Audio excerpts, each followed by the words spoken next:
In the age of AI, why are people like you and I and the rest of our teams so important to organizations who can walk up to ChatGPT and get an answer? Why would we have any relevance anymore? I think that's an awesome question. AI is going to be incredibly beneficial to businesses. Business is about people. Business is about relationships. Clients are people. They are elements of an organization that make that organization change. The people. The organization is a completely different thing. It might function in the same way. It might output the same widget or product, but the organization will be different because the people are different. And so the most important thing to me in thinking about AI is if you can use it for functional process, efficiency and development, and also learning and training and building opportunities to develop and allow your customers more efficiency around how they receive your products, that's fantastic. But the life and soul of a business is in its people, their personalities, their strengths, their thoughts, their vision, their opportunities, their ambitions, their teamwork, the whole coordination between a board of directors and how they should functionally work together with a focus on benefiting the business and the business's growth in the future. I cannot see that being done effectively by AI.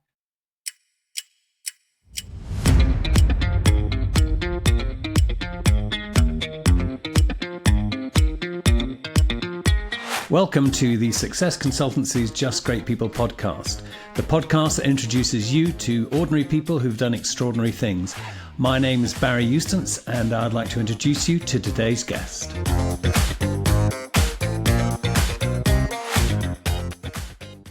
Hi, everybody. It's Barry Eustance here from the Success Consultancy's Just Great People podcast.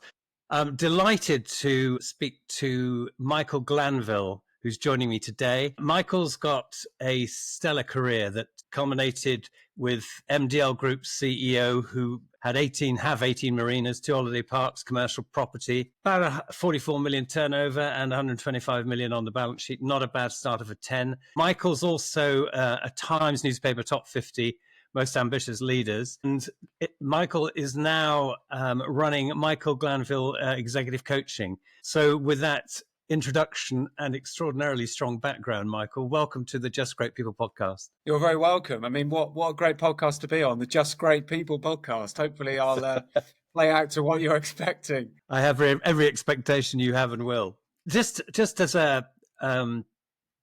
a little background, really, it's not everybody who makes the Times newspaper top 50 most ambitious leaders. And clearly, being CEO of MDL has got significant importance in terms of what you're offering now and your background. So tell me, in terms of your current relation with Michael Glanville Executive Coaching, what is it that you're bringing, if you like, to the party from the perspective of executive coaching and general leadership and change? What are the key elements that we need to be discussing here? And I will just get back in the corner and listen with interest. No, it's okay. It's okay. Thank you. So yeah, we are a business that is about developing people so that businesses can grow and make more money. That's in effect what the focus of the business is.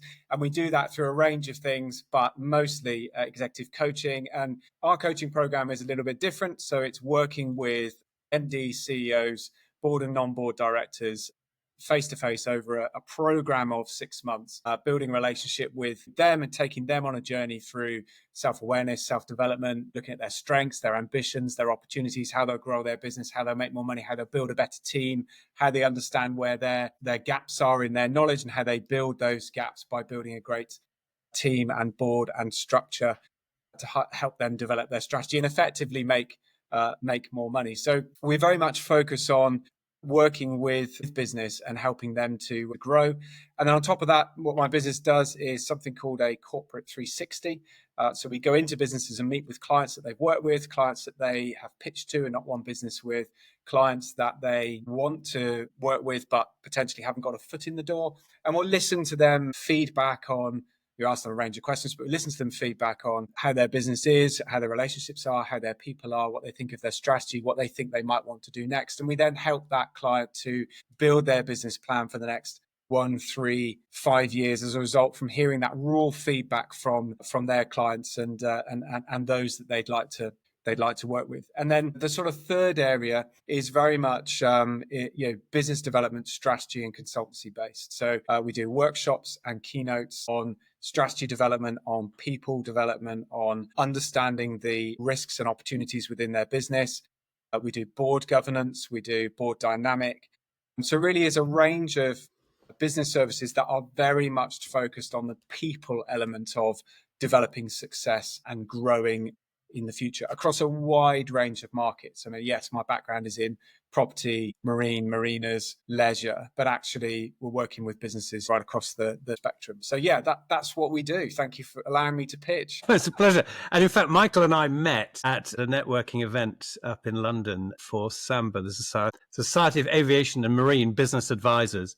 And we then had a coffee at Lumi's, just on the A32, which is right dead center between where both of us live, and discovered a huge amount of common interest. We're both sailors, we both like music, and we're both absolutely committed to people-centric change and culture and the importance of culture in that process. Michael, take me through your views, thoughts about change and culture and the importance of people in that whole dynamic. So I'm a firm believer, if you're going to develop a culture within a business or create change within a business, you have to take people on the journey with you. Now, I know lots of consultants say that, but it shouldn't really be underestimated. I was at a conference a few months ago, and somebody was talking about colleagues that they've got that they can't understand why they use the phrase on or off the bus, which is quite a common phrase, but they couldn't understand what their next steps were in dealing with the individuals that don't necessarily want to be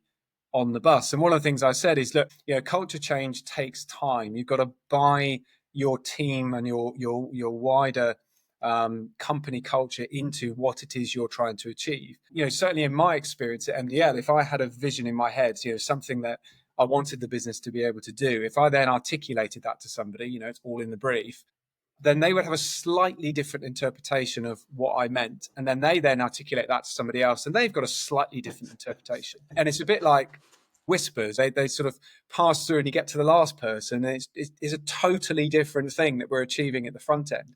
And of course, in culture change, you can't have that, because the whole concept and idea of developing culture is to benefit the business in the long term, ultimately to either grow it or make more money or create your legacy and make it be better.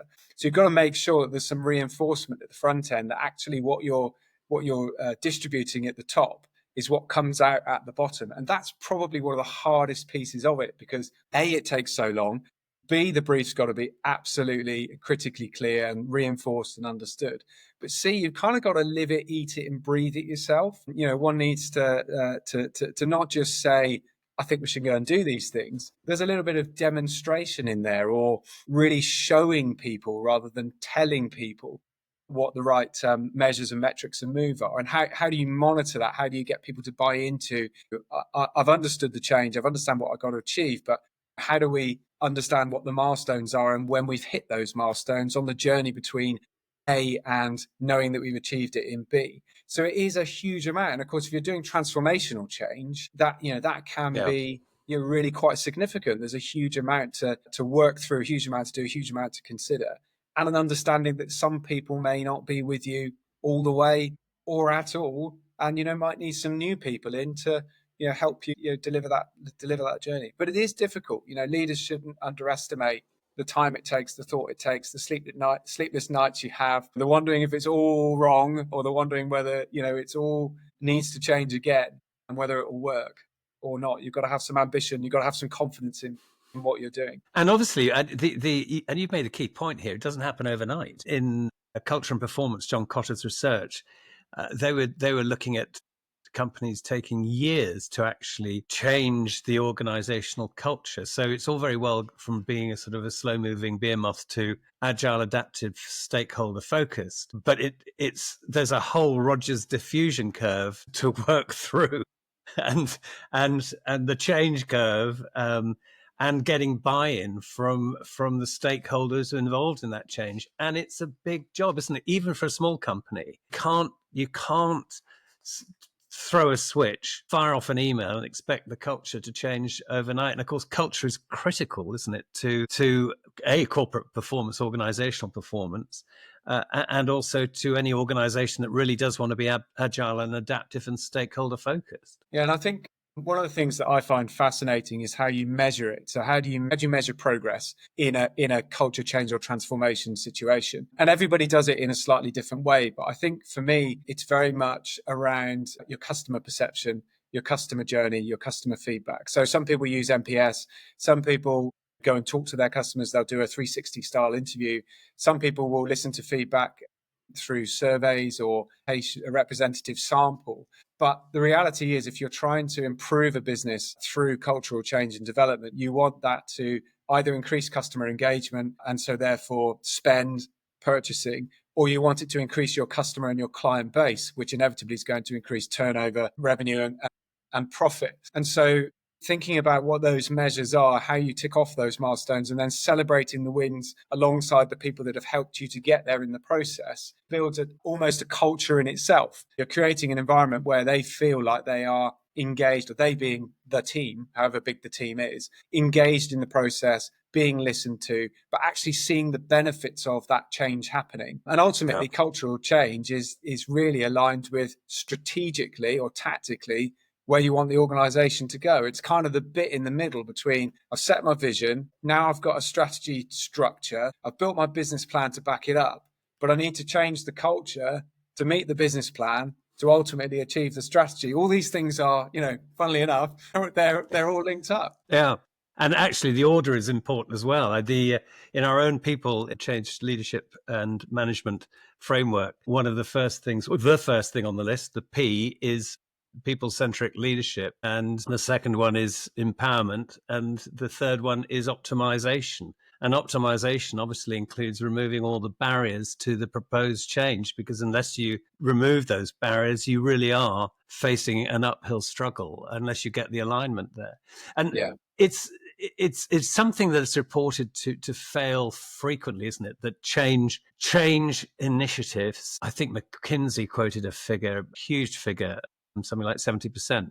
I don't know what the validation is for that, but that a lot of these change programs aren't achieving their objectives and their results for the key reason that they're not taking their people with them. They're not getting the buy-in, the stakeholder buy-in, and involving them at an early stage, which is a conversation I've very recently had with Julie Hodges and Hilary Scarlett on the importance of involving people early. And what's your experience, Michael, in terms of that overall perspective of people and the importance of getting them involved in change early? I think it was actually a really important part of how I wanted to develop MDL and see that business through a period of change. And actually, COVID came along in the middle, and that allows you to pivot differently or drives you to pivot differently. But I'm very much a people person, and actually one of the things I did very early on is, and the company hadn't done this for sort of 20 odd years, was hold a full staff company conference and have everybody in the same room, but in a really big environment, proper stage, proper lights,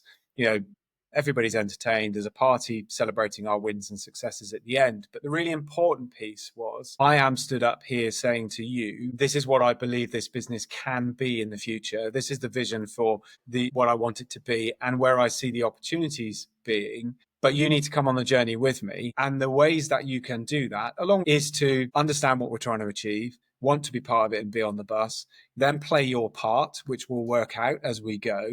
And then help me to monitor what successful looks like. And some of you will think it's not successful because you don't like it and you've been doing it the same way for many, many, many years, and people don't like change, they just don't. And some of you are going to love it because you're going to think, I've been so frustrated by this for as long as I can remember, and actually somebody is listening to me.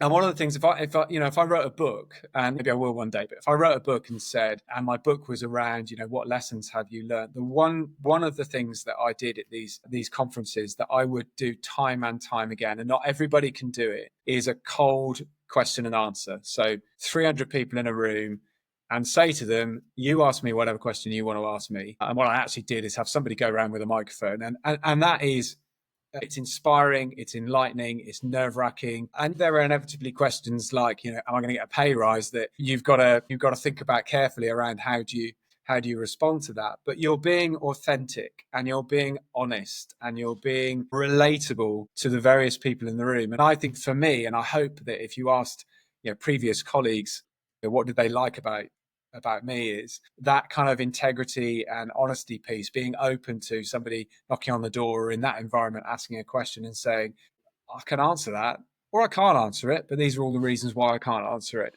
And a cold question session actually exposes a couple of things. One is, as you say, authenticity. The other one is vulnerability, isn't it?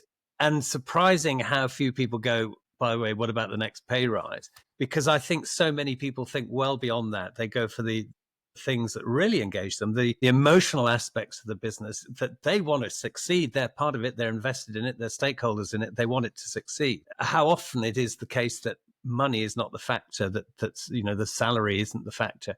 It's how can we take this forward and presenting. I think you're absolutely right. More organizations should do it more often, because it really is getting down there with the sleeves rolled up. Anybody can ask any question and everybody understands the vulnerability of that for the person who's having to answer them honestly and fairly. And what was the results did you find of that particular meeting? I've done it several times, but I've always had feedback that's one of the most crucial parts of it, and people get a huge amount of value from it. But what it also means is that they being the wider team realize that actually people call it the door is always open policy, but of course it's more than that, isn't it? It's if I've got an idea, or if I've got a challenge that may not be able to be resolved by the structure and the process and the people directly, because you've got people in place to be able to do lots of these things, then I feel like I can pick up the phone and have a conversation with my boss, my MD, my CEO, whatever the head of department is. And you are, as you say, being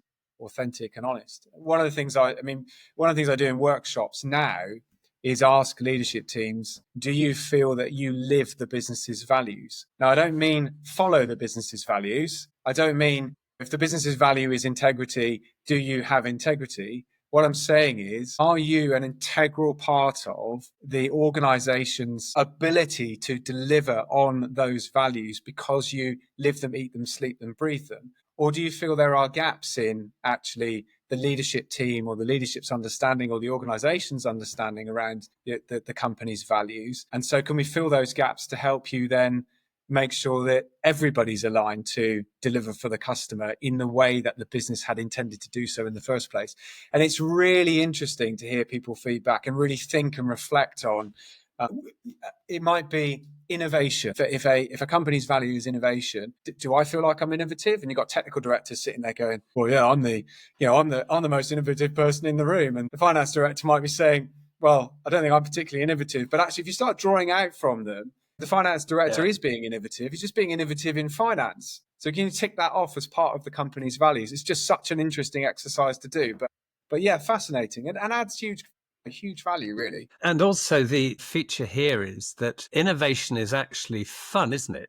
Yeah. And people, it switches on parts of the brain. It's engaging, and it's also pretty sociable, because social connection is one of these key elements that people need. And it's often forgotten that lack of social connection activates the same neural pathways as physical pain. People genuinely feel it. So being involved and engaged and in the innovation network, part of the gang who's working out, really fires people up, because it's hitting them at multiple levels.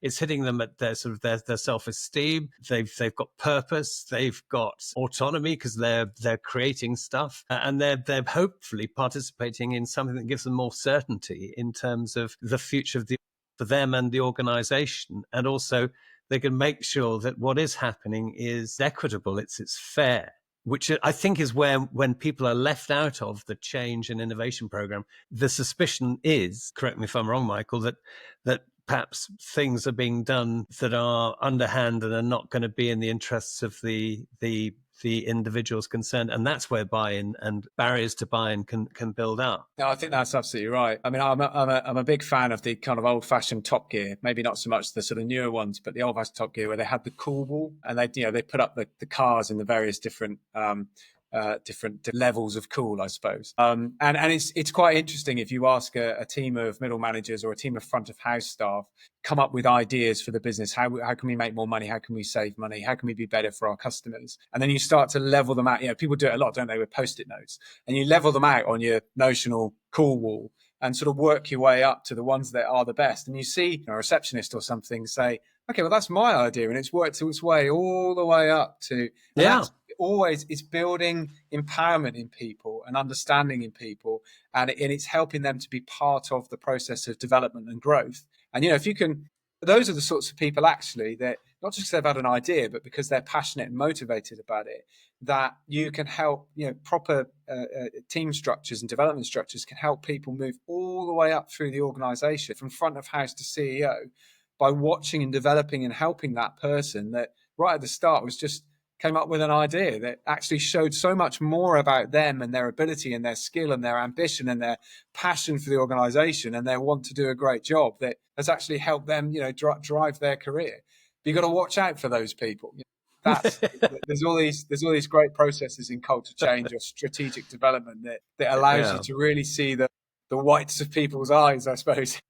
But it's infectious, isn't it? I mean, it is infectious. If you're sitting there, you've been sitting there on the front line, you've been going, I can't believe that they're doing those people up in the ivory tower, and then suddenly your idea becomes an adopted initiative. It's really addictive. It fires off all the dopamine and the serotonin you could ever want, and it's engaging people. People actually hook into that. And HMS, the Fortune 500 company, they had 65% of their employees in their volunteer network to develop, work out, solve, and ultimately deliver change. 65%. You're a very long way over the Rogers diffusion curve at that point, aren't you?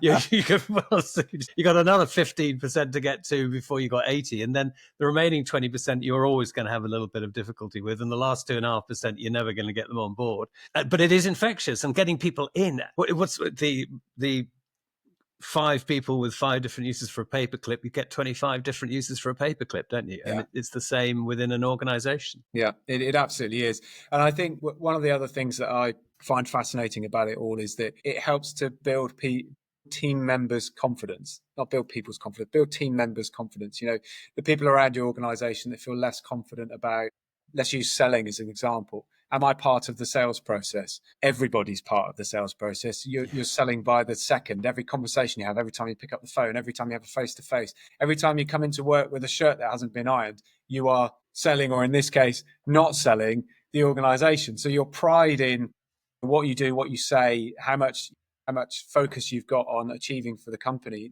bears out really on how focused you are on selling the product and understanding the alignment between strategy, culture change, development, motivation, and then ultimately sales growth and then profitability. And getting a whole team of people, some of which might have been with an organization for 40 years, to understand and want to buy into that is not easy. It really isn't. No. But a great journey. You mentioned earlier on that you were celebrating wins and encouraging people to celebrate wins. And can we explore that dynamic and why it's so important in your head? Yeah, I think celebrating wins spans a whole wide range of things. So most businesses have a bonus scheme, and either people understand it or they don't, but they're delighted when they receive a payment as a result of the bonus scheme. But it's momentary, it's very short term. They then move on to the next thing in their mind. Whereas celebrating the wins for me in an organization is almost a cultural piece in itself. And it could be the motivation of a general manager, a site manager, to feel the autonomy to reward somebody in the moment for really good work. And that reward doesn't need to be monetary. It could actually just be a thank you, or it could be a employee of the month vote, or it could be, it can be anything, but it's that culture around watching out for those really great things, those really great wins, and then feeling empowered to reward them in the right way that makes the individual feel like they've not just done a good job, but they are being part of the change in itself. So I think for me, it's not just about reward and recognition. It's about each individual having the opportunity to celebrate the wins that are within their sphere of influence. What I mean by that is if you are a telehandler, the majority of your job is handling calls and answering calls, then your wins are very different from the chief executive. Managers and leadership teams need to understand what winning looks like in each of those individual departments and help reward and say well done and develop those people in those delivering on those opportunities right across the span of the business and the span of the different disciplines that work within it. And the research shows, doesn't it, that monetary reward actually is way, way, way down the list in terms of preference for employees. A thank you from someone they respect and trust actually goes much further than a bonus in terms of longevity and the value perceived by those receiving it. And I think it's something that authentically practiced in a lot of organizations, this rewarding success, encouraging success through celebrating wins. It's something that seems to not have yet gained mainstream currency. And I think that's something that we would all benefit from, because what Michael's talking about here and I'm talking about change is the everyday normal now at an accelerating pace. Would I be fair, Michael, in saying that we're dealing with accelerating change with a brain that's 2 million years old, designed to wander around the savannah and eat berries and perhaps feast on the occasional mammoth? So the neuroscience of this is really critically important.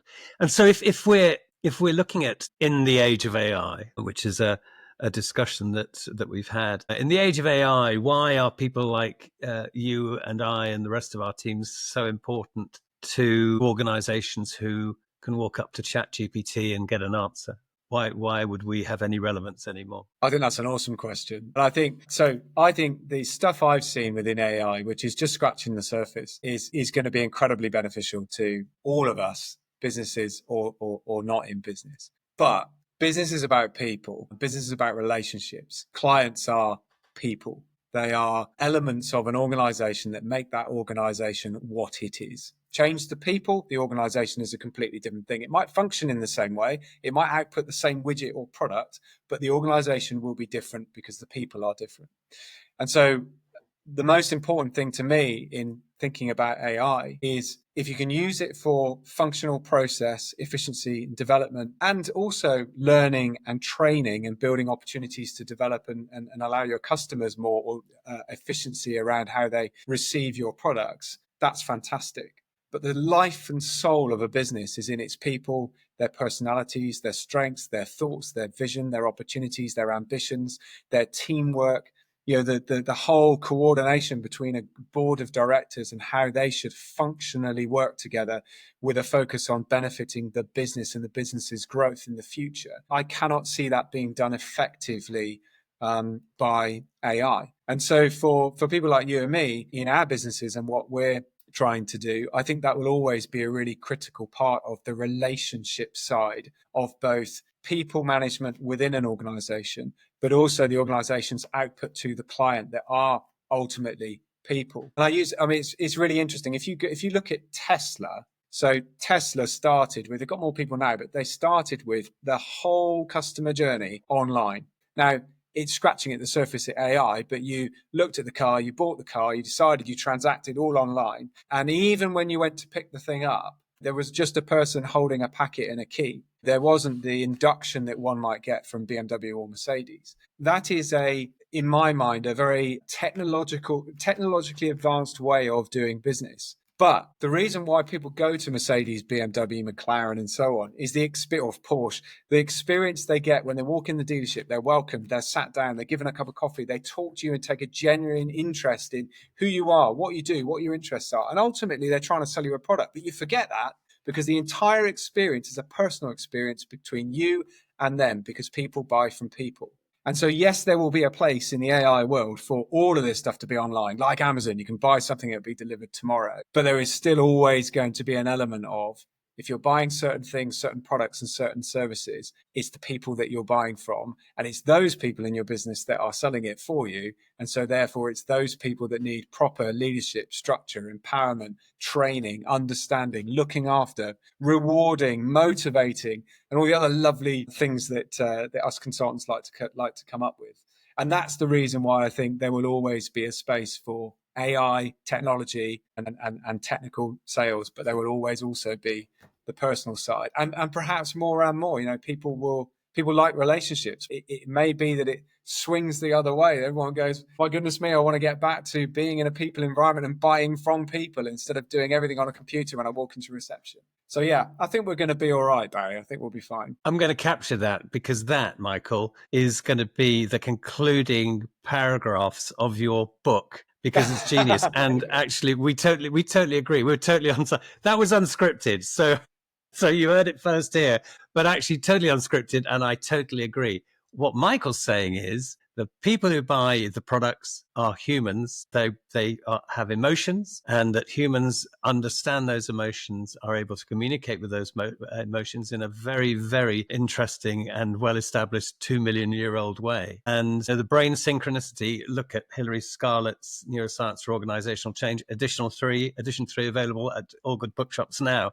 We'll talk to you about brain synchronicity. And it's about humans working with humans for human benefit, assisted, as we have been historically, by machines and tools, but to be used in the service of, not as replacements for human beings and their emotions. Michael, we need to talk some more. We need to talk about sailing. We need to talk about guitars. We need to talk about drums, and we need to talk more about people. Listen, it's been fantastic. We're out of time. Michael Glanville from Michael Glanville Executive Coaching. This will not be the last podcast you will hear from Michael. And Michael, listen, thank you so much for taking the time to come on. It's been fascinating and really insightful. Brilliant. Thank you. I'm glad you enjoyed it, and you're very welcome. I'll look out for version 2 when we get around to recording it. Yeah, I look forward to that too. Michael Glanville from Michael Glanville Executive Coaching, and from me, from Barry Eustance, from the Successes Just Great People podcast. Thank you very much indeed. If you'd like to know more about the Success Consultancy's People, Change, Leadership and Management Framework, please simply click on the QR code or in the link in the show notes below. And please do remember to like and subscribe the Just Great People podcast. Thank you. So that's it for today's Just Great People podcast from the Success Consultancy. We hope and trust you've enjoyed it. Please join us next time, and please do remember to subscribe. Thanks for joining us.